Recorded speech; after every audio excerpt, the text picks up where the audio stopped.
வணக்கம். இன்றைக்கி நம்ம பார்க்க போகிற சமையல் என்னென்னு பார்த்தீங்கன்னா, ஒரு 2 விதமான சைடிஷ் ரெசிபி தான் பார்க்க போகிறோம்.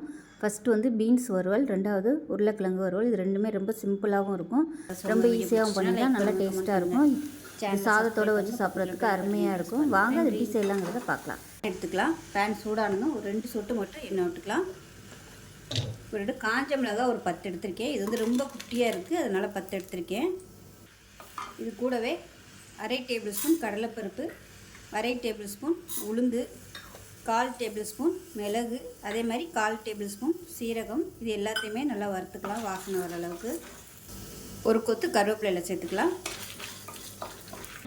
இப்போ இது எல்லாமே நல்லா வறுபட்டுருச்சு. இதை ஒரு மிக்சி ஜாரில் சேர்த்துக்கலாம்.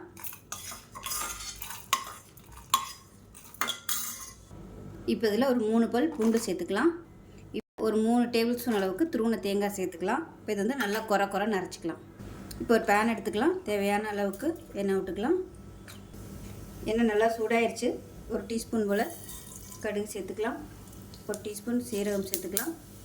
ஒரு டீஸ்பூன் உளுந்து சேர்த்துக்கலாம். கொஞ்சமாக கருவேப்பிலை சேர்த்துக்கலாம். இது எல்லாமே நல்லா பொரியட்டும். அதில் ஒரு கைப்பிடி அளவுக்கு வெங்காயம் சேர்த்துக்கலாம்.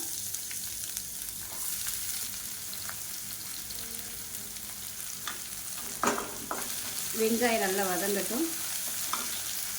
வெங்காயம் இந்த அளவுக்கு வதங்கினதும் நல்லா ஒரு 150 கிராம் அளவுக்கு பீன்ஸ் பொடியாக கட் பண்ணி வச்சுருக்கேன், இது சேர்த்துக்கலாம். வெங்காயம் லேசாக வதங்கினா போதும். இந்த பீன்ஸும் சேர்த்து வதங்கையில் நல்லா வதங்கிடும். ரொம்ப வெங்காயத்தை வதக்கிட்டோம்னா பீன்ஸு வதங்கி வரையில் கருகி போயிடும். இப்போ மீடியமான ஃப்ளேமில் இதை நல்லா வறுத்துக்கலாம்.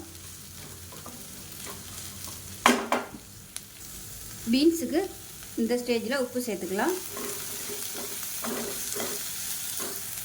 மூடி வச்சிடலாம்.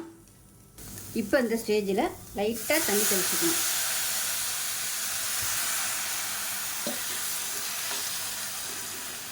ரொம்ப தெளிக்க வேணாம், பீன்ஸ் வந்து குழஞ்சாப்பில் ஆயிரும். அதனால் லைட்டாக ஈரம் படுற மாதிரி தண்ணி தெளித்து விட்டுட்டு மூடி வச்சிடலாம். இப்போ பாருங்கள், பீன்ஸ் நல்லா வெந்துருச்சு, தண்ணியுமே நல்லா வத்திருச்சு. இந்த ஸ்டேஜில் நம்ம பொடிச்சு வச்சுருக்க அந்த பொடியை வந்து சேர்த்துக்கலாம். சேர்த்துட்டு நல்லா ஒரு 2 நிமிஷம் பரட்டி விட்டுக்கலாம். இப்போ இதில் மஞ்சள்தூள் சேர்த்துக்கலாம். இப்போ அவ்வளோதான், ஒரு சூப்பரான சிம்பிளான பீன்ஸ் வறுவல் ரெடி ஆயிடுச்சு. இப்போ இதே மாதிரி செஞ்சு பாருங்கள். ரசம் சாதம், சாம்பார் சாதத்துக்கெலாம் அருமையாக இருக்கும். இப்போ ஒரு கடாய் எடுத்துக்கலாம். தேவையான அளவுக்கு எண்ணெய் விட்டுக்கலாம். எண்ணெய் சூடானதும் ஒரு டீஸ்பூன் சோம்பு சேர்த்துக்கலாம். இப்போ சோம்பு பொரிய ஆரம்பிக்குது, கருவேப்பிலையில் சேர்த்துக்கலாம். இப்போ ஒரு 150 கிராம் உருளைக்கிழங்கு சின்னதாக கட் பண்ணி தண்ணியில் நல்லா அலசிட்டேன். அந்த ஸ்டார்ச் எல்லாமே போகிற அளவுக்கு தண்ணியை வடிய விட்டுட்டு சேர்த்துக்கலாம்.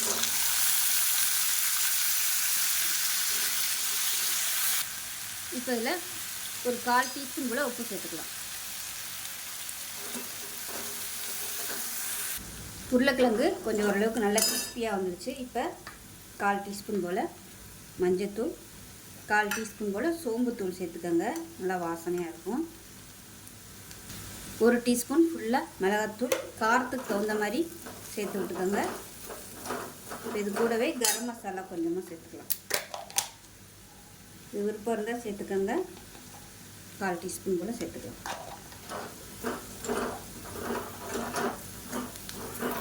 இப்போ இது கூடவே ஒரு அரை டீஸ்பூன் அளவுக்கு அரிசி மாவு சேர்த்துக்கலாம். இது வந்து நல்லா கிறிஸ்பியாக வரும்.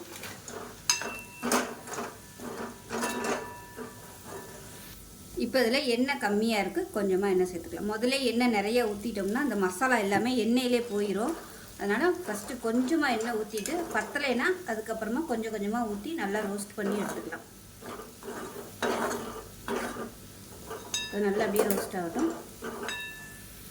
இப்போ அதில் 2 பல் பூண்டு தட்டிட்டு சேர்த்துக்கலாம். இப்போ இதையும் நல்லா ரோஸ்ட் பண்ணிக்கலாம்.